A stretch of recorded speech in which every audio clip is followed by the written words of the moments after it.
Well, we're down here at Schreiner's Iris. I'm with Ben. Ben, we're out in the display gardens, and they are in peak bloom, and they are stunning. And speaking of stunning irises, you have something new in your hand. Yeah, this is a 2021 introduction of ours called Tillamook Bay.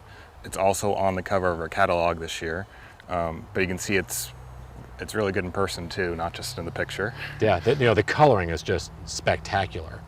And for some people might not realize that you guys hybridize and come up with new varieties every year.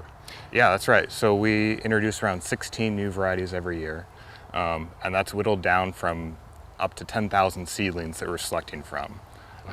So when you're whittling down and you have these 10,000 to choose from, what do you look for in an iris? So the first thing you look for when on their maiden bloom is the color. If it's something that's attractive or draws your eye, then it's going to make it another year. And then as you keep going, you start looking at things like bud count. You want high bud count because you want something that's going to last in someone's garden, blooming for multiple weeks.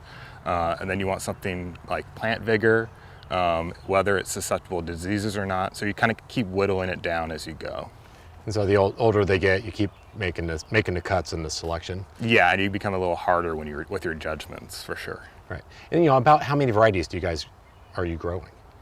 Commercially, I think we're up to around 700 varieties right now. Wow. And so if you're introducing 16 new varieties every year, or some are maybe getting cut every? Yeah, some definitely get cut each year to kind of make room for new ones like this.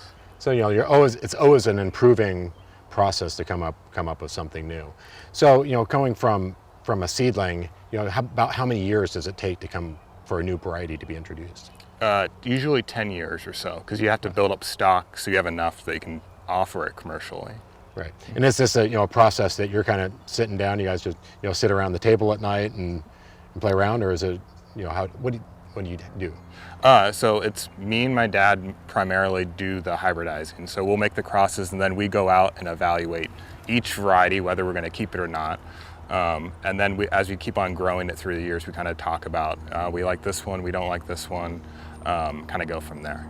And then for people that want to come out, with the gardens in full bloom and you have these new introductions, what's the best way for people to come down and visit the gardens right now? So this year it's a little different because of COVID. We're doing online ticketing, so it's $5 per ticket, and you have a 2-hour entry window to come. And all that information and ticketing can be found at schreinersgardens.com. And then once they get down there, what can they do? What's available to them once they're down here? So we have our 2 display gardens. We're in the main display garden right now. We have a smaller display garden just to the east of us. We have a cut flower show, gift shop, plant sale area, and then we also have a small field that's walking distance from here that you're welcome to walk out into. And it looks like there's plenty of places for people to sit, bring a picnic lunch. Absolutely, we have tables and benches and chairs, all that stuff. Right, so the weather is phenomenal. The gardens are in peak bloom right now. There's so much great irises to see. New introductions and some old standbys that you may already have in your garden. So make sure you go to Schreiner's website to get more information on this, or you can go to gardentime.tv and we'll click you over. So Ben, the gardens are stunning and we're looking forward to walking through. Yeah, thank you.